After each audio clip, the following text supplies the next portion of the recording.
magistral. Tenemos a una gran economista. Ella es la maestra Patricia Rodríguez, académica titular del Instituto de Investigaciones Económicas de la UNAM, tutora del posgrado de Economía y profesora de asignatura de la Facultad de Economía de la UNAM. Es licenciada y maestra en Ciencias Económicas por la UNAM, estudios de doctorado e investigación económica por la Universidad Complutense de Madrid, España. Recibió la cátedra José Luis Gaos de la Universidad Complutense de España de la UNAM.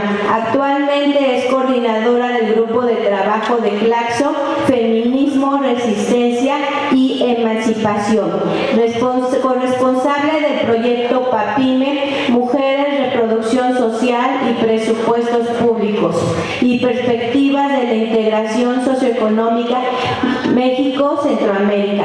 Sus temas de especialización son política monetaria, economía feminista y mercado laboral. Los libros coordinados en el 2020 y 2021 son Los feminismos latinoamericanos ante los retos del milenio, Presupuesto de género, reproducción social y mercado laboral femenino, y Políticas públicas, trabajo femenino y presupuesto de género, avances y retrocesos y desafíos. Recuerden que este seminario está fomentando la no violencia dentro del Instituto Politécnico Nacional y queremos también una S libre de violencia. Además, recuerden que el juntar horas les va a ayudar a ustedes a acreditar electivas.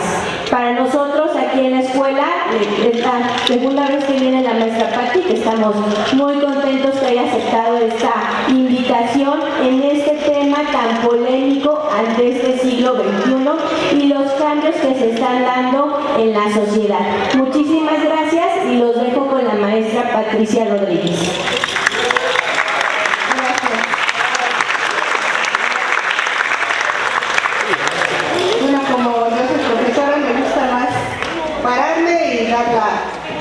Dar la charla aquí.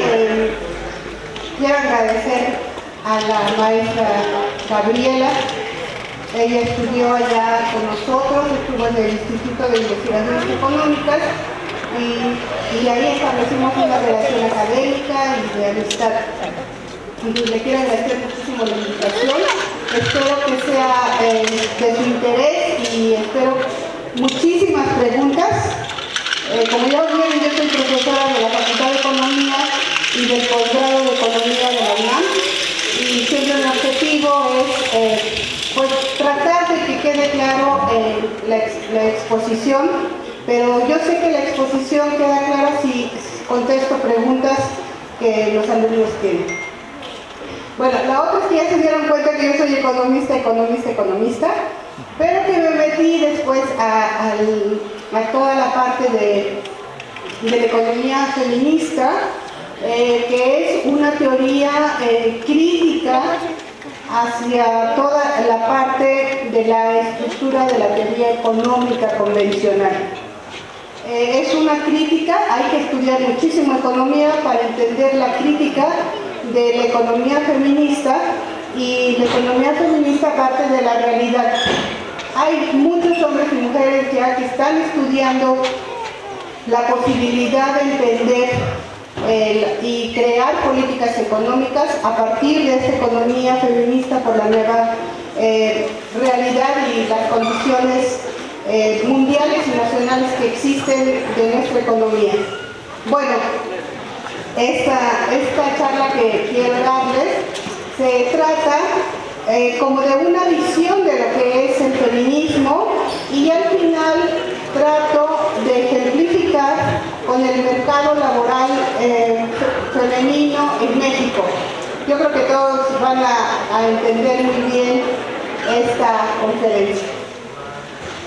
Bueno, la conferencia un poquito se llama La cuarta ola del feminismo. Creo que todos ustedes han oído hablar del feminismo, que es un movimiento social que ha sido dirigido por las mujeres. Las mujeres representamos el 50% de la población en el mundo y en México como el 51%, un poquito más del 50%. Y a través de todo el tiempo siempre no se lograba ver que esta mitad de la población tenía condiciones de vida y de bienestar inferiores a los que tenían los varones. Por convenciones sociales, religiosas, se comenzó a dar esta diferencia entre hombres y mujeres, entre el 50 y el 50% de la población, y la normalización de esta situación ha pasado, bueno, por siglos. La otra que parecía que nos definía a las mujeres era esta parte biológica. Somos las únicas, digamos, del 50 y 50 que podemos tener hijos.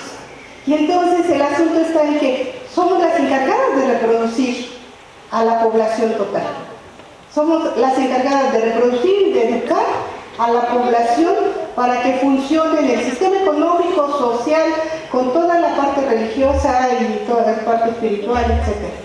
Entonces, se nos fue determinando en términos de la biología sin darse cuenta que nosotros teníamos una carga determinante en la sociedad, que es la reproducción social, la reproducción de los hijos. No hay.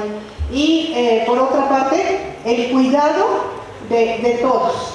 Las mujeres cuidamos a todos y a todo lo que se nos pare frente, sin darnos que siquiera cuenta, sin siquiera ponernos a pensar.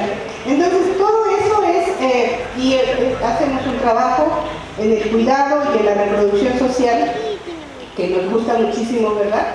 En donde están los sentimientos, el amor y todo lo demás que ya sabemos. Bueno, entonces, ese es el contexto en el que todos los economistas, la gente que está estudiando ciencias sociales debería de tener. Sí es cierto, las clases sociales, es cierto los sindicatos, las organizaciones de empresarios y todo, pero todo esto está aportado por esta gran diferencia entre hombres y mujeres a través del tiempo, a través de toda la historia, y que como está tan normalizado, como que no nos habíamos dado cuenta, pero no todos, ha habido mujeres y hombres que ahorita se los voy a pasar desde siempre, digamos, mentes estudiosas, mentes muy inteligentes que se dieron cuenta de esto desde hace mucho tiempo y que han ido avanzando en esta percepción. Bueno, ok, entonces, empecemos. Esto de las olas del feminismo no crean que es algo inventado así, sino que ha sido de muchos estudiosos y estudiosas en donde se define que cuando estudia uno el feminismo no se puede estudiar de manera, digamos, por periodos exactamente, sino por olas. ¿Qué quiere decir? Acumulación de una energía social, de movimientos sociales a nivel mundial que se van juntando y que llega un momento en el que se generan toda una demanda y soluciones y avances de este movimiento y que generalmente se retroceden ante partes sociales que dice del patriarcado.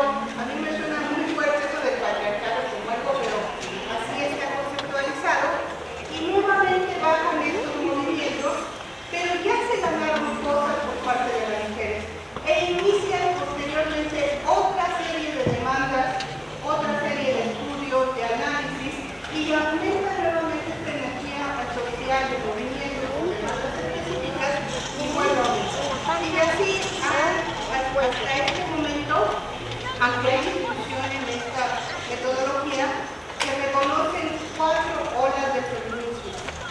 4 olas del feminismo, donde ustedes van a ver cuáles fueron las demandas, cómo se ha ganado y en qué momento estamos. Se reconoce que estamos en la 4ª ola del feminismo. Y todos y todas cuarta ola. Ok, entonces, lo primero que les pongo aquí, no sé si se ve bien, pero que son movimientos sociales y políticos de largo recorrido, conformados por distintos acontecimientos vividos de manera simultánea en distintos lugares y que tienen su desarrollo según cada sociedad, cada país. Estos movimientos son intervenciones. Los movimientos sociales son apoyadores, ahorita lo van a ver, por la fuerza desarrollada en torno a la idea de la igualdad. Todas las feministas desde los 1700, que ahorita les voy a poner quiénes fueron, comenzaron a ver que había una desigualdad entre hombres y mujeres y comenzaron a demandar esa igualdad. Entonces todos tienen en el fondo buscar igualdad, porque buscando la igualdad se busca también que los hombres no sean los únicos proveedores, que no tengan tantas responsabilidades y que sea igual hombres y mujeres.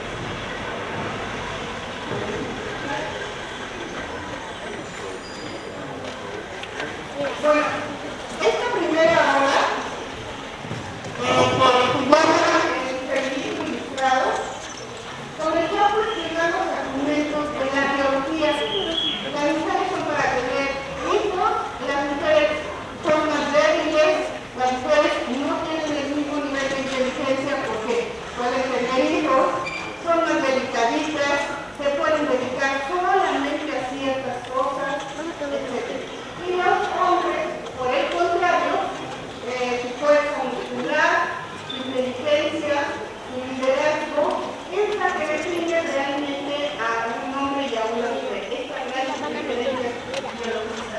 Y entonces comenzó a cuestionar esta idea de que eran totalmente diferentes aspectos, pero no tiene nada que ver con que exista el dominio de uno sobre el otro. Bueno, la primera ola está enmarcada desde 1789, en donde hubo algunas mujeres que escribieron distintas obras, se reconoce, así se llama ella, así se, claro, no podía poner su nombre, ¿verdad?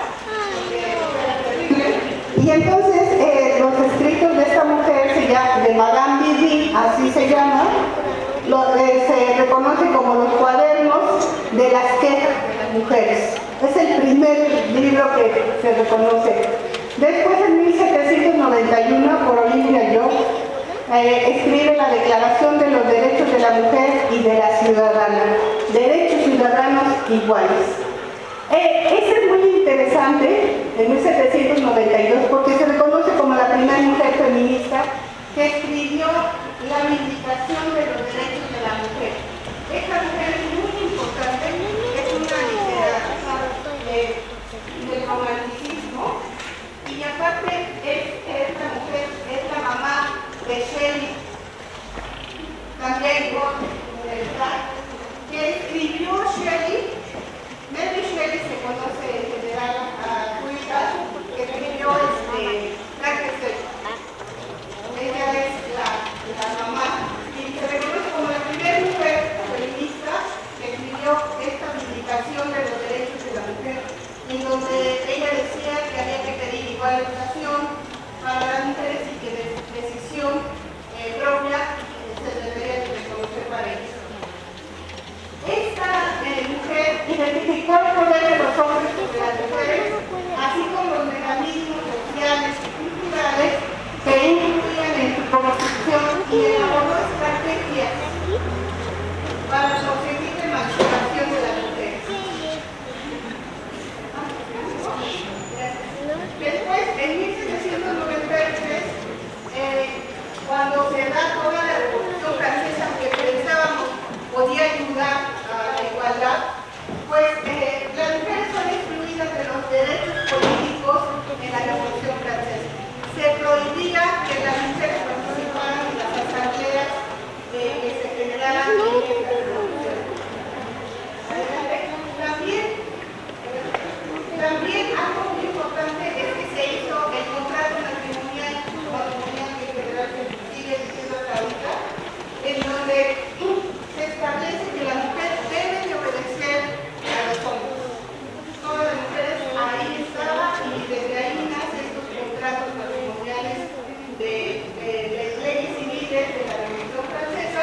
en el que ahí específicamente se establece esto. Se describe la desigualdad, pero no la transforma este movimiento, esta primera ola. Logran dar ideas importantes, pero no es un movimiento de masas, no es un movimiento político en general, sino solamente ciertas mujeres que escribían y que desarrollaban esas ideas. Y no hubo movimiento de masas. Bueno, aquí están estas mujeres, algunas de las que escribieron en ese momento. Ok, la segunda obra, miren, esta segunda obra yo creo que ustedes la van a reconocer de bien. Hay esta película muy buena, interesantes, es el sufragismo. Su agenda fue la más sólida históricamente, logró derechos educativos, políticos y la mayoría de los derechos civiles para las mujeres. Logró este movimiento. Es la segunda ola.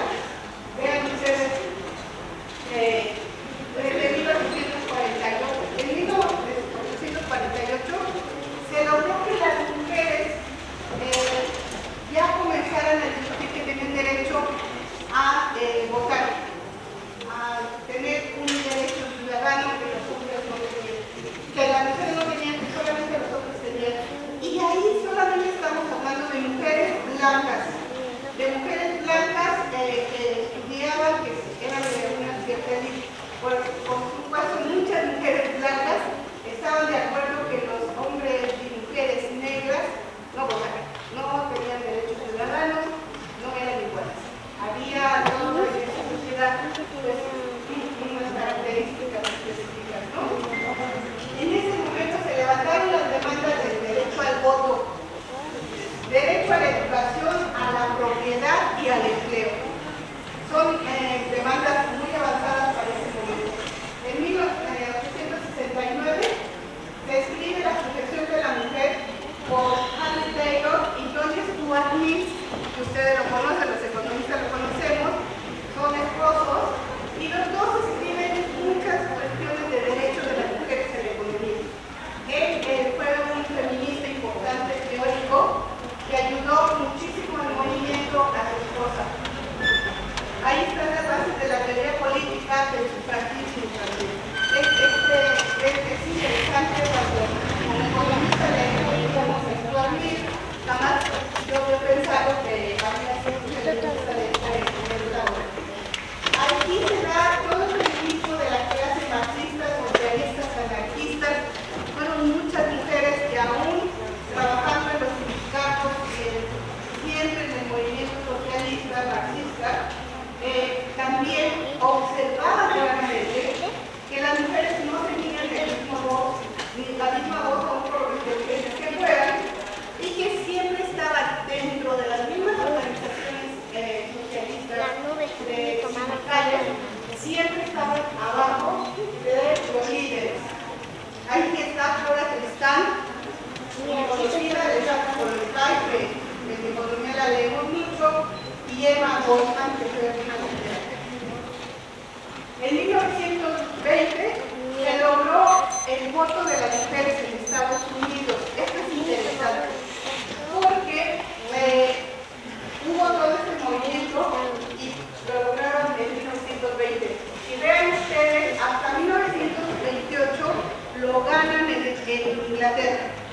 Cuando en Inglaterra se generó un movimiento de las sufragistas, pero muy importante y muy violento. Muy violento. Sí, cuando la Revolución Francesa sí decapitaron a muchas mujeres que estaban en contra de no participar en las asambleas, etc., y metieron a la cárcel y le cortaron la cabeza a varias. Aquí en las sufragistas fue bien complicado el asunto, demasiado violenta. Ellos ponían bombas, incendiaban, muchísimas fueron a la cárcel, las desaparecieron, las agredieron, porque el movimiento que generaban tenía una respuesta muy violenta por parte del Estado y por parte, digamos, de los principales gobiernos. Es increíble que pidiendo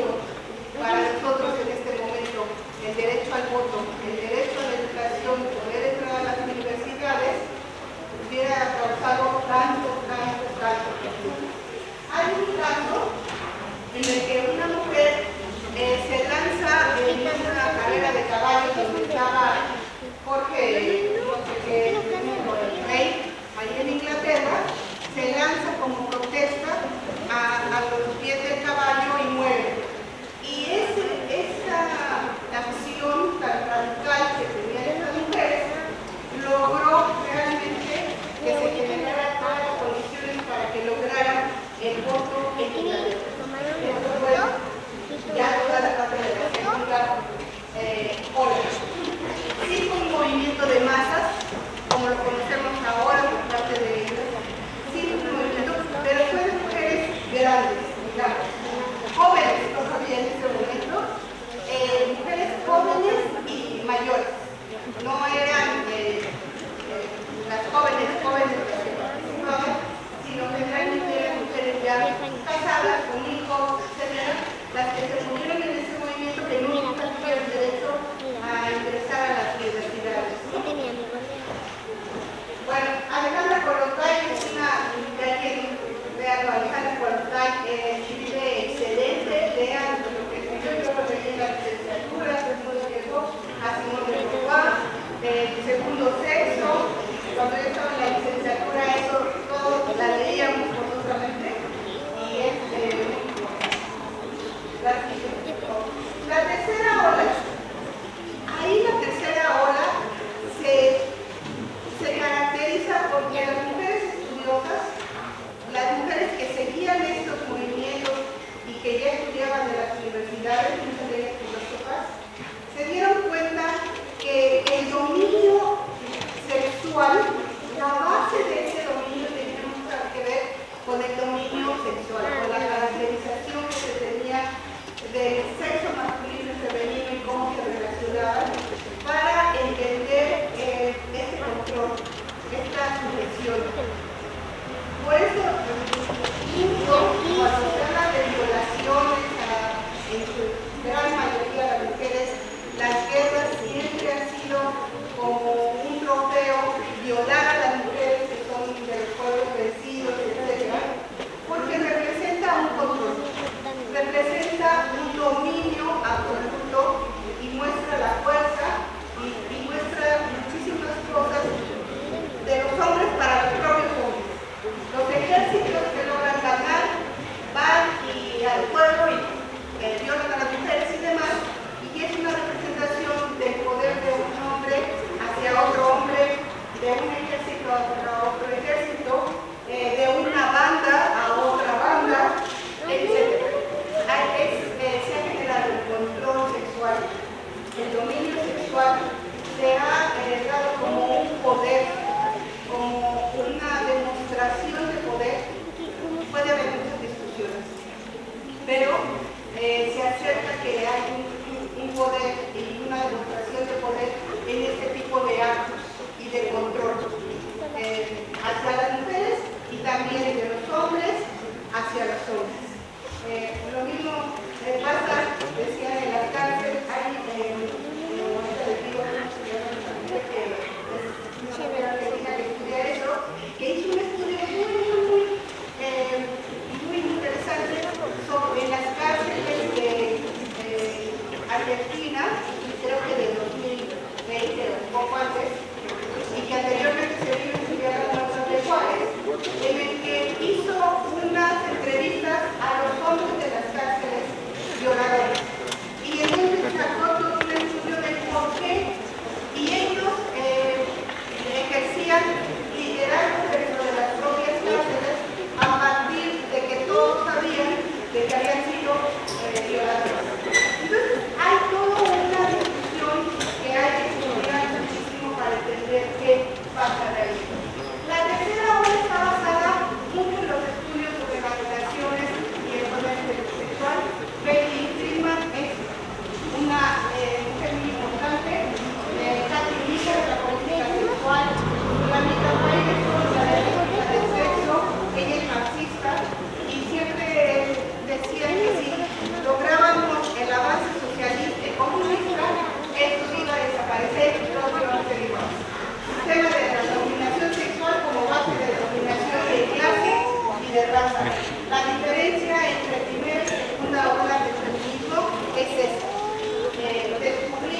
régimen que ponían